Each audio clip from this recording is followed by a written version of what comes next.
మనకి ఒక 2 సెక్షన్స్ ఉన్నాయి నాగరాజు గారు. ఆ 2 సెక్షన్స్ జనరల్ ఫార్మాట్ లాగా అడ్వకేట్స్ అందరూ ఏం చేస్తారంటే 498 ఒకటి, డొమెస్టిక్ వయలెన్స్ ఒకటి, ఎవరు డైవర్స్ గురించి వచ్చినా కూడా చాలా మటుకి 2 సెక్షన్స్ ఏసేస్తాము ఇంక్లూడింగ్ నాతో సహా.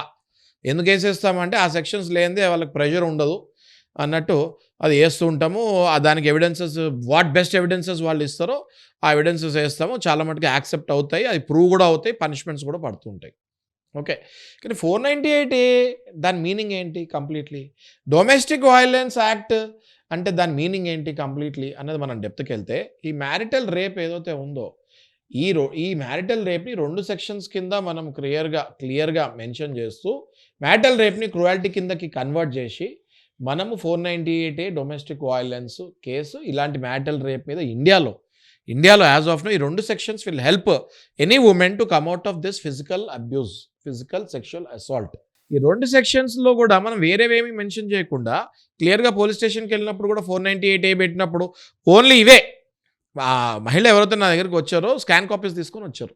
ఆయన చేసిన క్రూరత్వానికి ఎట్లా ఆమె హర్ట్స్ ఎక్కడెక్కడ దెబ్బలు తగిలాయి ఏంటి అవన్నీ తీసుకొని వస్తాం జరిగింది. ఓకే. అట్లనే 498 చేసినప్పుడు 498 ఏంటి క్రూయాలిటీ. హస్బెండ్ కొట్టాడు. జనరల్ సహజంగా పోలీస్ స్టేషన్‌లో పెళ్ళైన తర్వాత ఏమి ఇస్తారంటే క్రూయాలిటీ కిందకి 498లో కొట్టాడు, నాకు దెబ్బలు తగిలాయి అని చూపిస్తారు. దెబ్బల వరకు చూపిస్తారు. దాన్ని క్రూయాలిటీ కిందకి తీసుకుంటారు. 498 ఎఫ్ఐఆర్ ఫైల్ అవుతుంది. ట్రయల్ బిగిన్ అవుతుంది. ఒకవేళ అవుతే పనిష్మెంట్ కూడా దానికి ఇంప్రిజన్మెంట్ ఉంది. జైలు ఉంది.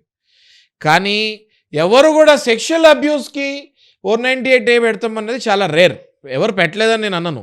చాలా రేర్. ఎందుకంటే మహిళలు అంత ఈజీగా ముందుకు రారు. ఈ వీడియో ద్వారా నేనేం చెప్తాను అంటే మీరు ముందుకు రండి. ఆయన మిమ్మల్ని ఏం కొట్టాడు తిట్టాడు, కానీ సెక్షువల్ అబ్యూస్ విపరీతంగా చేసినప్పుడు అది కూడా క్రూయాలిటీ కొట్టినట్టే. అది కూడా మిమ్మల్ని కొట్టినట్టే. ఆ సెక్షన్ కింద మీరు పోలీస్ స్టేషన్‌కి వెళ్ళండి అని నేను చెప్తున్నాను.